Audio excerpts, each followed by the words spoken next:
स्वागत है आप सबका। आज हम बाल विकास अर्थशास्त्र के कुछ महत्वपूर्ण प्रश्न देखेंगे। क्वेश्चन नंबर फर्स्ट देखते हैं। पियाजे के अनुसार विकास की पहली अवस्था जन्म से लगभग 2 वर्ष के दौरान बच्चा सबसे बेहतर सीखता है। दोस्तों इसका ऑप्शन नंबर सी सही होगा, इंद्रियों के द्वारा। दोस्तों चलते हैं अगले क्वेश्चन पर। सबसे अधिक गहन और जटिल सामाजिकरण होता है।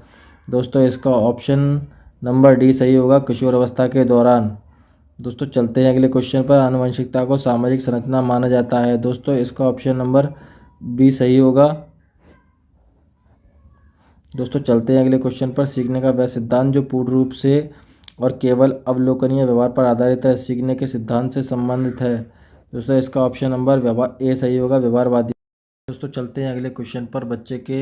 बच्चे के उचित विकास को सुनिश्चित करने के लिए उसका स्वास्थ्य शारीरिक विकास का एक महत्वपूर्ण आवश्यकता है, यह कथन है। दोस्तों इसका ऑप्शन नंबर बी सही होगा। सही है, क्योंकि शारीरिक विकास के अन्य पक्षों से के साथ संबंधित है। दोस्तों चलते हैं अगले क्वेश्चन पर। इरफान खिलौनों को तोड़ता है और उसके पुर्जों को देखने के लिए उन्हें अलग अलग कर देता है। दोस्तों आप क्या करेंगे? दोस्तों इसका ऑप्शन नंबर ए सही होगा। उसके जिज्ञासु स्वभाव को प्रोत्साहित करेंगे और उसकी ऊर्जा को सही दिशा में संचारित करेंगे। दोस्तों चलते हैं अगले क्वेश्चन पर। बच्चे के विकास के सिद्धांतों को समझना शिक्षक की सहायता करता है। दोस्तों इसका ऑप्शन नंबर बी सही होगा। शिक्षार्थी की विभिन्न अधिगम शैलियों को प्रभावी रूप में संबोधित करने के लिए। अगले क्वेश्चन पर। मानव विकास कुछ सिद्धांतों पर आधारित है, निम्नलिखित में से कौन सा मानव विकास का सिद्धांत नहीं है? दोस्तों इसका ऑप्शन नंबर बी सही होगा, प्रतिवर्ती।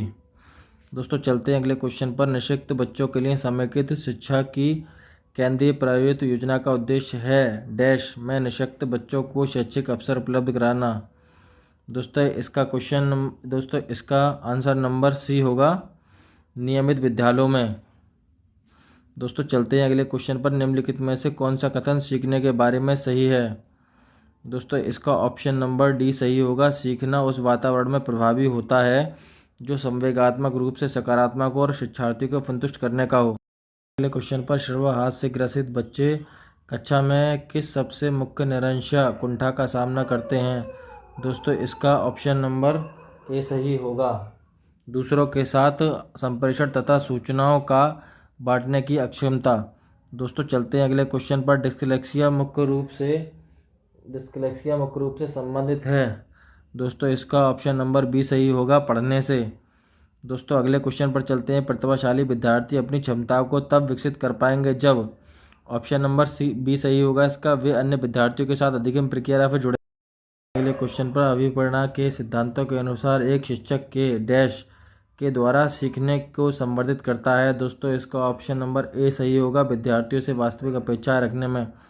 दोस्तों चलते हैं अगले क्वेश्चन पर। विकास शुरू होता है। दोस्तों इसका ऑप्शन नंबर बी सही होगा। दोस्तों प्रसव पूर्व अवस्था से। दोस्तों चलते हैं अगले क्वेश्चन पर। बहुविध बुद्धि सिद्धांत के अनुसार सभी प्रकार के पशुओं, खनिजों और पेड़ पौधों को पहचानने और वर्गीकृत करने की योग्यता कहलाती है। दोस्तों इसका ऑप्शन नंबर बी सही होगा, प्राकृतिक बुद्धि। दोस्तों चलते हैं अगले क्वेश्चन पर। अधिकांश व्यक्तियों की बुद्धि औसत होती है, परंतु कम लोग प्रतिभा संपन्न होते हैं और बहुत कम व्यक्ति मंद बुद्धि के होते हैं। यह कथन डैश के प्रतिस्थापित सिद्धांत पर आधारित है। दोस्तों इसका ऑप्शन नंबर बी सही होगा। दोस्तों अगर ये हो तो चैनल को लाइक कीजिए, सब्सक्राइब कीजिए।